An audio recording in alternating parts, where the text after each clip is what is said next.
بسم اللہ الرحمن الرحیم الحمدللہ رب العالمین والصلاة والسلام علی رسولہ الکریم اما بعد. پاک ویوز محمد منشا، السلام علیکم جی، کیسے ہیں جناب؟ بات کرتے ہیں یہ جو انکوائری رپورٹ منظرعام پر آئی ہے جج ارشد ملک جو کہ احتساب عدالت کے جج تھے سابق، ان کے کیس کے حوالے سے لاہور ہائی کورٹ کے جج سردار احمد نعیم انہوں نے یہ انکوائری کی تھی ارشد ملک کے خلاف، اور لب لباب ان کی فائنڈنگز کا یہ ہے کہ ان پر کوئی ڈیوریس اور انٹیمیڈیشن نہیں تھی، یعنی کوئی ان پر دباؤ نہیں تھا، کوئی ان پر خوف نہیں تھا، اور ان کو ان کی مرضی کے خلاف کہیں مجبور نہیں کیا گیا. وہ کسی بھی خوف اور اپنی یعنی مرضی کے خلاف کسی بھی کام پر مجبور نہیں کیے گئے. لہٰذا ان کی جو مبینہ ملاقاتیں ہیں نواز شریف کے صاحبزادے حسین نواز سے، یا وہ جو تین کردار ہیں ناصر، اچھا مزے کی بات یہ ہے کہ تینوں کا نام ناصر ہے، ناصر بٹ، ماہر ناصر اور ناصر جنجوعہ، یعنی گویا یہ تین انصار ہیں، جج صاحب کے کہہ لیں یا نواز شریف کے کہہ لیں. جی عجیب کا یعنی محض اتفاق ہے کہ تینوں کا نام ناصر ہے. باہر ان جج صاحب کہتے تھے کہ ان کی مینیپولیشن تھی اور انہوں نے بقول جج صاحب کے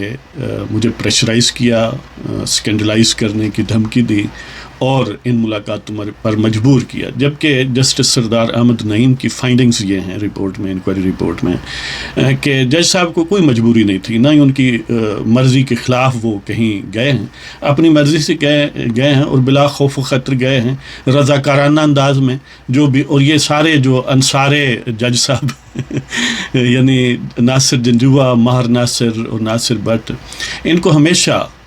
بقول سردار احمد نعیم کے جج صاحب تک ایکسیس حاصل تھی. وہ جب چاہتے اس سے ملتے تھے، اور اس طرح جج صاحب بھی جب چاہتے ان سے راہ و رسم رکھتے تھے. اگرچہ جج صاحب یہ کہتے ہیں کہ 2000 سے 2003 ملتان میں ان کی تعیناتی کے دوران ایک ویڈیو بنائی گئی جس کو وہ اشارہ یہی دیتے ہیں کہ اس کو یوز کر کے مجھے بلیک میل کیا گیا. تو بہرحال اس کا انجام یہی ہوا کہ رپورٹ ان کے خلاف آئی، اور لاہور کی جو لاہور ہائی کورٹ کی ایڈمنسٹریٹو کمیٹی ہے انہوں نے اس انکوائری رپورٹ کی بنیاد پر جج صاحب پر میجر پینلٹی، ملازمت سے برخاستگی یا ڈسمسل جو ہے وہ امپوز کر دی. اب مزے کی بات یہ ہے کہ 13 صفحات پر مشتمل انکوائری رپورٹ جو ہے وہ میڈیا میں موجود ہے، لیکن لاہور ہائی کورٹ کے ترجمان نے کہا ہے کہ یہ ہم نے آفیشلی ریلیز نہیں کی، جو media cell Lahore high court کا ریلیز کرے وہی ہوتی ہے. اور یہ بھی نہیں کہا کہ یہ وہ رپورٹ ہے ہی نہیں، یعنی یہ لا تعلقی کا اظہار کیا ہے کہ ہم نے ریلیز نہیں کی، لیکن اس سے آگے کچھ نہیں کہا کہ وہ جینوئن ہے یا نہیں جینوئن. تو بہرحال یہی بات ہے کہ وہ ہے وہی رپورٹ جس کی بنیاد پر ایکشن لیا گیا. اب اس کے دیکھتے ہیں کہ دو پہلو ہیں نا، یا تو اکاؤنٹیبلٹی جج ارشد ملک کے خلاف رپورٹ آتی جو انہوں نے موقف اپنایا تھا اس کے خلاف، اور یہی آئی کہ ان کا دعویٰ تھا کہ انہیں پریشرائز کیا گیا، انہیں اور ان کے خاندان کو دھمکیاں دی گئیں جس کی وجہ سے انہوں نے یہ ملاقاتیں کی. انکوائری رپورٹ میں یہ ہے کہ اگر ایسا تھا بھی تو انہوں نے کوئی اپنے کمپیٹنٹ اتھارٹی کو یہ بتایا نہیں، کوئی اس کا ذکر نہیں کیا، اور یہ ذکر نہ کرنا اور اپنی مرضی سے کسی بھی کیس میں ملاقاتیں کرنا جو ہے وہ ملازمت کے جو ضابطہ اخلاق ہے اس کی دفعہ 7, 30 اور 31 کے خلاف ہے. لہٰذا جج صاحب نے مس کنڈکٹ کیا ہے،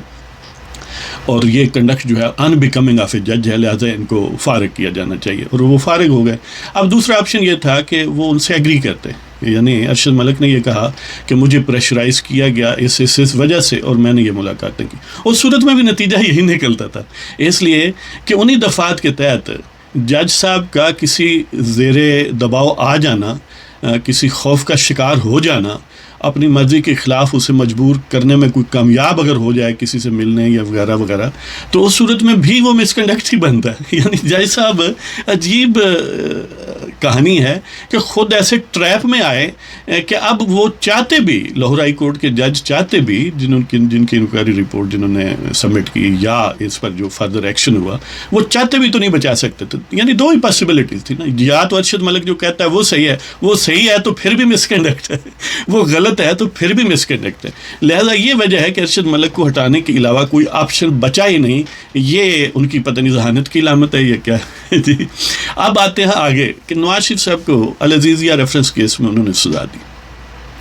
اب خود لاہور ہائی کورٹ کے 7 جج متفق ہیں کہ یہ ان کا کنڈکٹ جو ہے ان بیکمنگ آف اے جج ہے.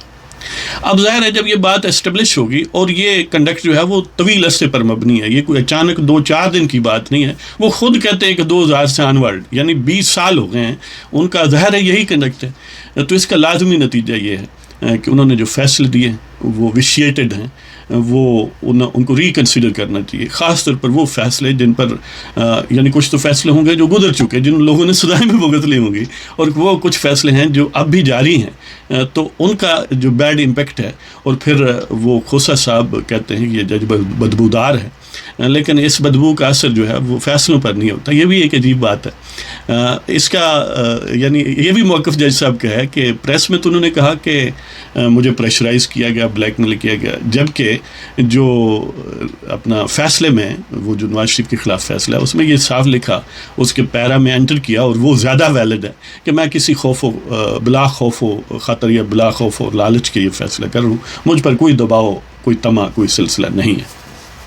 تو یہ یعنی دونوں موقف ان کے تھے. تو بہرحال وہ کھوسا صاحب کی بات میں کر رہا تھا کہ وہ ان کے بدبودار کنڈکٹ کی بات کرتے ہیں، لیکن ساتھ یہ بھی فوراً دیوار کھڑی کرتے ہیں کہ فیصلوں پر وہ بدبو اثر نہیں کرتی. شاید فیصلوں نے ماسک پہنا ہوا تھا، یہ جو آج کل رواج ہے. لیکن دوسری طرف ہم دیکھتے ہیں تو کھوسا صاحب کے بدبودار کنڈکٹ نے پورے ملک کو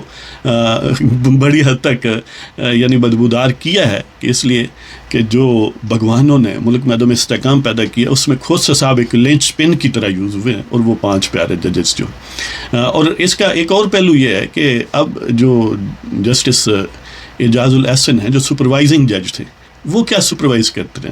وہ صرف یہی سپروائز کرتے رہے ہیں کہ نتیجہ وہی آنا چاہیے کہ جو وہ چاہتے ہیں، جو بھگوان چاہتے ہیں سومناتھ والے، کہ نواز شریف کو سزا ہونی چاہیے. اب وہ ایک کیس میں ہو یا 2 کیسوں میں ہو، دونوں صورتوں میں عملی نتیجہ ایک ہی ہے کہ وہ سیاست سے آؤٹ ہوئے اور جیل ہوئی اور جرمانہ ہوا وغیرہ وغیرہ. تو یہ بات بعض حضرات جو سجے کھبے ہیں وہ کہتے ہیں. دیکھیں جی، وہ ایک اینکر صاحب ہیں بڑے معروف، وہ اس قسم کا اندیہ دے رہے تھے. دیکھیں وہ جو انہوں نے بری کیا ہے کیس میں، وہ ریوزٹ ہونا چاہیے، یعنی اس قسم کا امپریشن دے رہے تھے. حالانکہ اصل میں نواز شریف کو اس انجام تک پہنچانا تھا جس انجام تک پہنچایا. وہ دونوں میں ان کے خلاف فیصلہ ہوتا ہے، یہ ایک میں ہوتا، وہ اسی مقام پر ہوتے جس مقام پر اب ہے. لہذا بھگوانوں کا مقصد بدرجہ آسن، بدرجہ اتم جو ہے وہ پورا ہوا، اور جج صاحب نے کیا. اب اس کا ایک فردر پہلو یہ ہے کہ جب یہ بات طے ہوگی کہ جج صاحب کا کنڈکٹ ٹھیک نہیں ہے، تو اس کے 3-4 کنسیکوینسز یا امپلیکیشنز ہیں. اور وہ یہ ہیں کیونکہ جج صاحب کا کردار جو ہے وہ ججوں کے شایان شان نہیں ہے، تو اس کا مطلب فیصلے غلط ہیں، یا کم از کم انہیں ریوزٹ کرنا ہوگا، ریکنسیڈر ہوں، کوئی ایسی کمیشن، ایسا کوئی ججز کی کمیٹی ہو جو ان سارے کو وہ گو تھرو ہوں، ان کے انز اینڈ آؤٹس دیکھیں، پلس مائنسز دیکھیں کہ یہ بدبو کہیں کس کیس میں کہاں تک اثر انداز ہوئی ہے. اور پھر یہ ہے کہ وہ خود جج صاحب جس ویڈیو کا ذکر کرتے ہیں، اس ویڈیو میں جو ناصر بٹ نے بنائی، جس میں وہ کہتے ہیں، اور انہوں نے پلی بھی لی کہ وہ ملتان میں بنائی گئی، اور ساتھ ان نادیدہ قوتوں کا ذکر کرتے ہیں کہ وہ کہتے ہیں کہ ایک طرف سے یعنی جس طرح کوئی میوزیشین آواز نکالتا ہے یا کسی انسٹرومنٹ کی کسی کی ایسے دباتا ہے، دوسرا ایسے دباتا ہے، تو الٹیمیٹلی وہی راگ نکلتا ہے وہ جو چاہتے ہیں. تو وہ کہہ رہے تھے کہ کچھ طاقتور لوگ ہیں جو اپنی مرضی کا راگ نکال لیتے ہیں، اور انہوں نے ایسا ہی کیا ہے. یعنی اپنے کیس میں وہ بات کر رہے تھے کہ یعنی ریڈنگ بٹوین دی لائنز یہ بات تھی کہ نواز شریف کو ظاہر ہے سزا دینی تھی، اور وہ انہوں نے دلوا لی، یا اس کی کو یا اس بٹن کو جس کا نام ارشد ملک ہے کسا گیا یا ادھر یا ادھر کیا گیا. تو وہ کسنے کے کیا ٹیکٹکس تھے؟ اس میں ایک ٹیکٹکس تو خود سپروائزنگ جج تھے، اور دوسرا ظاہر ہے ٹیکٹک یا اس کو پہلا کہہ لیں اس کو دوسرا کہہ لیں، دو الٹیمیٹلی ایک ہی منبع ہے۔ ظاہر ہے جب وہ طاقتور حلقے یہ کہیں کہ اس قسم کا فیصلہ آنا چاہیے، اور بعض لوگوں کا تو یہی خیال ہے کہ فیصلہ کہیں اور لکھا گیا، جج صاحب نے صرف اسے گھوگی ماری ہے جی۔ تو بہرحال ان یعنی نتائج کو بھی دیکھنا چاہیے، صرف جج صاحب کو نکالنے سے انصاف سرو نہیں ہوتا۔ اس کے علاوہ جب وہ خود اس ویڈیو کا ذکر کرتے ہیں، یعنی جج صاحب کرتے ہیں، تو اس کو آپ ڈس آؤن کیسے کر سکتے ہیں کہ یعنی ویڈیو ہے اور پھر لوگوں نے پریشرائز کیا، اور وہاں پر وہ ظاہر ناصر بٹ کے سامنے بیٹھے ہوئے تھے اور اپنی صفائی پیش کر رہے تھے، گویا نواز شریف کے سامنے۔ الٹیمیٹلی ظاہر ہے وہ ویڈیو ان تک پہنچی ہوگی یا پہنچی تھی کہ میرا کوئی قصور نہیں تھا، بس یہ پریشر تھے جس وجہ سے، یعنی اس طرف وہ پریشر ثابت کرنا چاہتے تھے، اور آئندہ کے لیے شاید کوئی راہ یا دوستی کی یا جو بھی ہے وہ ہموار کرنے کے چکر میں تھے۔ لیکن وہ جو بے نامی لوگ ہیں، بے نامی جائیدادیں بھی ہیں، لیکن وہ جو بے نامی کردار ہیں اس ویڈیو میں جن کا جج صاحب ذکر کرتے ہیں، اس پر کوئی تبصرہ ہی نہیں کیا انکوائری رپورٹ میں کہ وہ کہاں ہوتے ہیں۔ تو بہرحال اب یہ پاکستان کی جوڈیشری پر، خاص طور پر جو اسلام آباد ہائی کورٹ ہے جس کے ماتحت اس وقت وہ تھے، اور سپریم کورٹ ہے، ان کا یہ فرض بنتا ہے کہ ایک ایسی کمیٹی یا کمیشن تشکیل دیا جائے، ان سارے فیصلوں کو دیکھیں، اور جو زیر اپیل ہیں یا زیر نظر ثانی ہیں، وہ اسلام آباد ہائی کورٹ میں ہوں یا سپریم کورٹ میں، ان کو بہرحال ایٹ لیسٹ ریمانڈ کیا جائے، ورنہ یہ ہے کہ ان کو کویش ہی کر دینا چاہیے، اور انصاف جہاں پر ہوتا ہے وہاں ایسا ہی ہوتا ہے۔ لیکن این خیال است و محال است و جنوں کہ ہمارے دیس میں ظاہر ہے بھگوان جو ہے انہوں نے ملک کی ٹانگوں کو پکڑا ہوا ہے کہ ہم نے اس کو فردر آگے نہیں جانے دینا۔ انہوں نے 70-75 سال سے اسی مقام پر رکھا ہوا ہے کہ ابھی تک آئین اور قانون جو ہے وہ ان کا منہ چڑھاتے رہتے ہیں۔ تو اس کے ساتھ ہی اگر آپ کو پسند ہو ہمارے پروگرام تو سبسکرائب کریں، شیئر کریں اور لائک کریں۔ اجازت دیں، انشاءاللہ ملاقات ہوگی۔ خدا حافظ۔